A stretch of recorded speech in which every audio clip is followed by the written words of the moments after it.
India is all set to celebrate its 75th year of independence on Monday, but the horrors of partition still haunt the citizens across the border.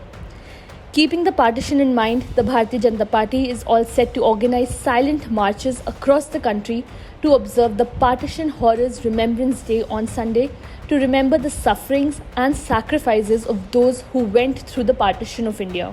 This would be the first ever Partition Horrors Remembrance Day to be observed in the country. Prime Minister Narendra Modi announced about the same last year, and the event will be commemorated on Sunday with silent marches centered on 75 refugee colonies, according to the government sources.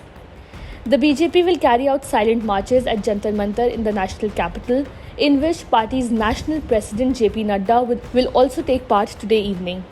National General Secretary Dushyant Gautam, who is a part of the 6-member committee which has been made to ensure the implementation of the idea across the country, said that the party will also meet the families of those who underwent the pain of partition in 1947.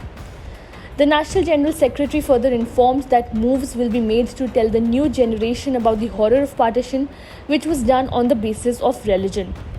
Talking about the plan, Gautam said, the BJP has given the responsibility to carry out the marches to its national and state units.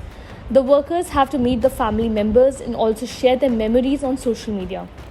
The pictures of the partition will be shared on social media in the process to let the new generation know about the pain people had to go through after the country was divided on the basis of religion. Meanwhile, Prime Minister Narendra Modi on Sunday paid homage to all the people who lost their lives during the partition of India and Pakistan.